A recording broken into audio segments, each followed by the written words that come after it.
اللهم صل على محمد وعلى آل محمد كما صليت على إبراهيم وعلى آل إبراهيم إنك حميد مجيد. اللهم بارك على محمد وعلى آل محمد كما باركت على إبراهيم وعلى آل إبراهيم إنك حميد مجيد.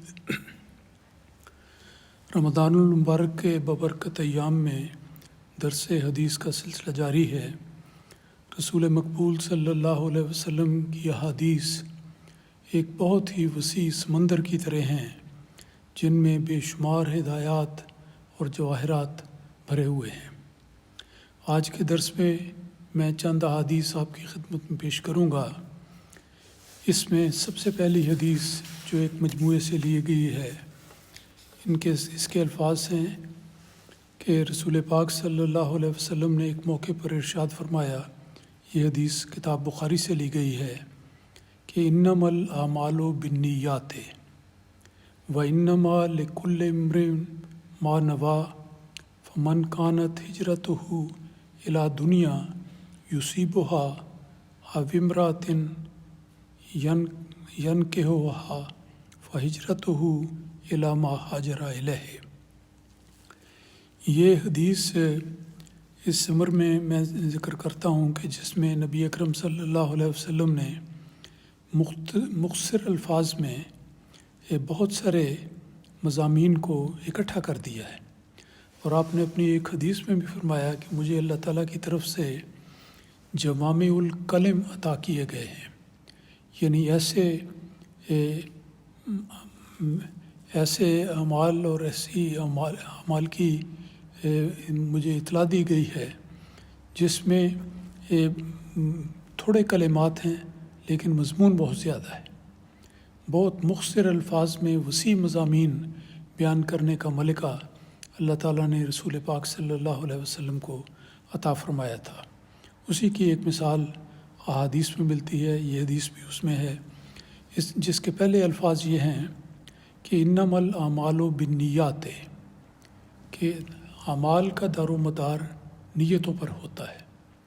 یہ کلمات بہت ہی پر حکمت ہیں کہ دنیا میں جب بھی کوئی انسان کوئی عمل کرتا ہے، کوئی ارادہ کرتا ہے، کسی کام کو سر انجام دیتا ہے، ہر موقع پر جو نیت اس کے دل میں ہوتی ہے وہ سب سے قابل توجہ بات ہے.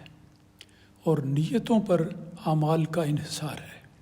اچھی نیت ہو تو وہ عمل بھی اچھا، اس کی جزا بھی اچھی، لیکن اگر نیت خراب ہو تو پھر اس عمل کا کوئی فائدہ نہیں ہوگا بلکہ الٹا نقصان ہوگا.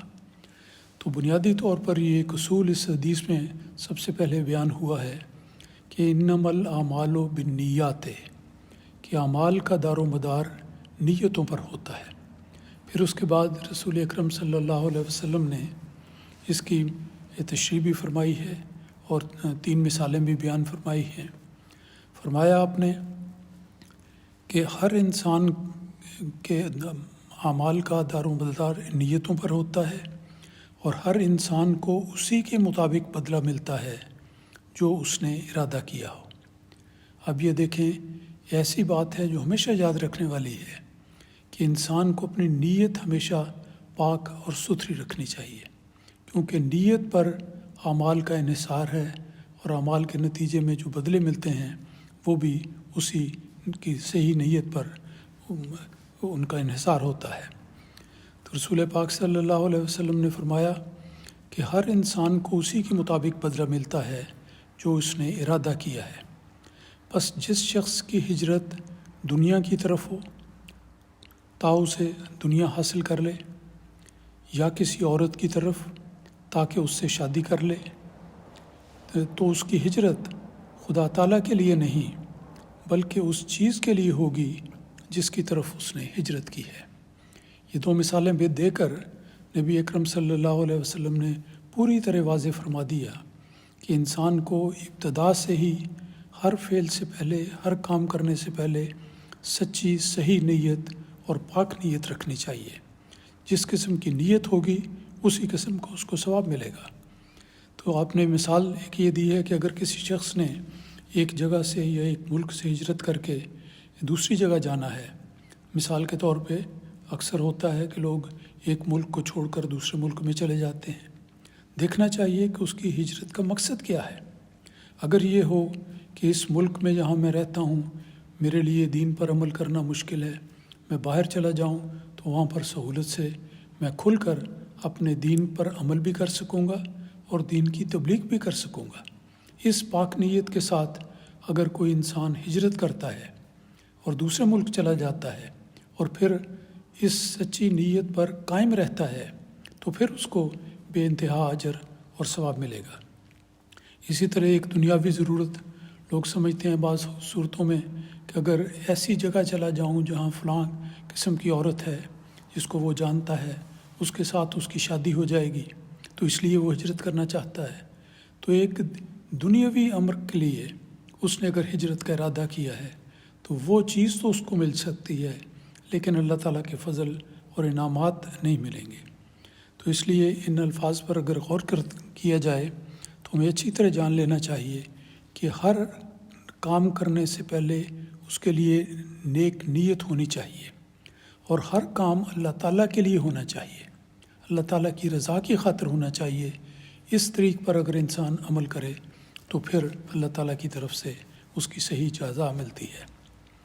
آج کے درس کی دوسری حدیث یہ ہے کہ نبی اکرم صلی اللہ علیہ وسلم نے فرمایا کہ بنی الاسلام علی خمس، کہ اسلام کی بنیاد 5 باتوں پر رکھی گئی ہے۔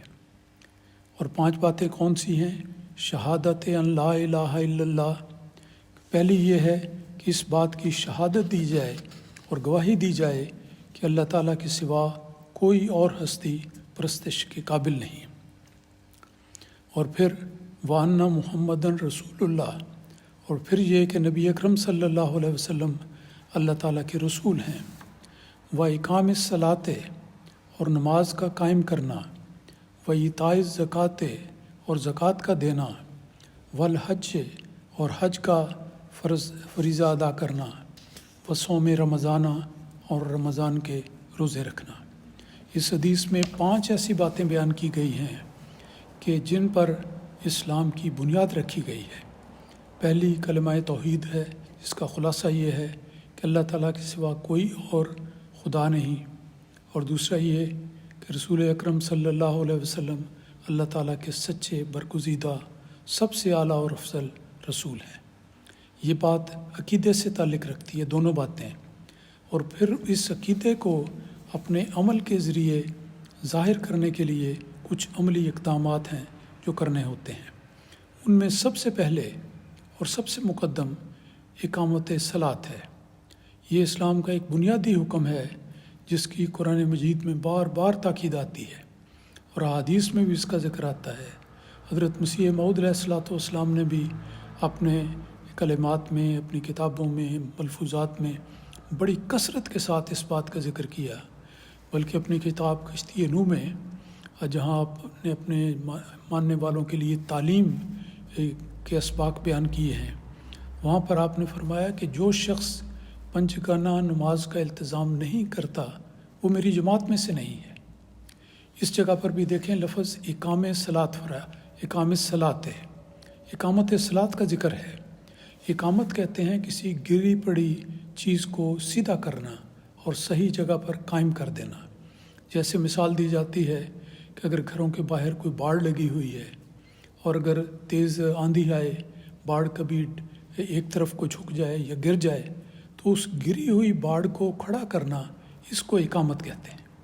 تو اسی لحاظ سے دیکھیں یہ نماز پر یہ کس طرح بات صادق آتی ہے کہ انسان بعض اوقات نماز ادا کرتا ہے، سستی اور کاہلی ہے، وضو کرتا ہے، جلدی جلدی کرتا ہے، وضو کا حق بھی ادا نہیں ہوتا، مسجد گھر پڑھ لیتا ہے، پھر اگر مسجد آتا ہے تو جلدی جلدی آتا ہے، آدھی ملی نماز آدھی نہیں ملی۔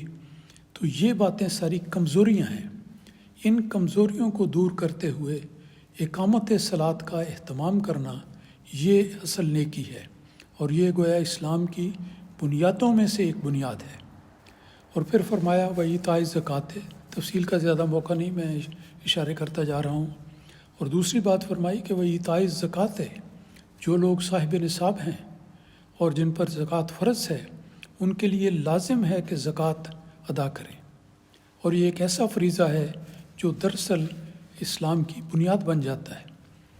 اور تیسرا فرمایا والحج، کہ جو لوگ استطاعت رکھتے ہیں اور شرائط پوری ان پر اطلاق پاتی ہیں ان کو حج بھی کرنا چاہیے، جس میں صحت بھی ہے، راستے کا امن بھی ہے، مالی سہولت بھی ہے۔ یہ ساری باتیں موجود ہوں تو پھر انسان کو بلا وجہ حج سے محروم نہیں رہنا چاہیے۔ اگر اجازت بھی مل جاتی ہے، صحت بھی ہے، پیسہ بھی ہے، رقم بھی ہے، تو پھر انسان کو جا کر حج کرنا چاہیے۔ یہ اسلام کے بنیادوں میں سے ایک بنیاد ہے اور فرائض میں سے ایک فریضہ ہے۔ اور پھر آگے فرمایا کہ وہ صوم رمضان، کہ رمضان کے روزے رکھنا۔ روزے بھی اسلام کی بنیادوں میں سے ایک بنیاد ہیں۔ آج کل رمضان کے دن ہیں، صاحب استطاعت لوگ روزے رکھتے ہیں، اور اگر کوئی صاحب استطاعت نہ ہو، کمزور ہو، بہت بوڑھا ہو، استطاعت نہ رکھتا ہو، تو اس صورت میں ان کے لیے بھی فدیہ دینا ضروری ہے، اور اس طرح گویا وہ اپنے طور پر رمضان کی عبادت کو کرنے کی کوشش کرتا ہے۔ تو بہر صورت مختصر طور پر اس حدیث میں یہ بیان کیا گیا کہ اسلام کی بنیاد 5 باتوں پر رکھی گئی ہے۔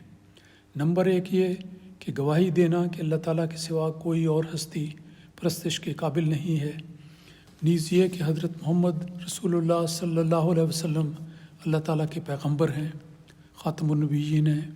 پھر اس کے بعد ہے نماز کا باقاعدہ ادا کرنا، پھر زکوٰۃ کا ادا کرنا، پھر حج کرنا، اور آخری نمبر پر 5ویں بات یہ ہے کہ رمضان شریف کے روزے رکھنا۔ تو یہ 5 بنیادی باتیں ہیں جو اللہ تعالیٰ نے اسلام کے لیے مقرر کی ہیں، اور اس حدیث میں ان کا ذکر کیا گیا ہے۔ اللہ تعالیٰ ہمیں توفیق دے کہ ہم ان ساری باتوں کو پوری طرح صدق دل کے ساتھ ان پر یقین رکھیں، ان پر عمل کریں، اور ہمیشہ زندگی کے آخری مرحلے تک عمل کرتے چلے جائیں۔ اللہ تعالیٰ ہمیں اس کی توفیق عطا فرمائے، آمین۔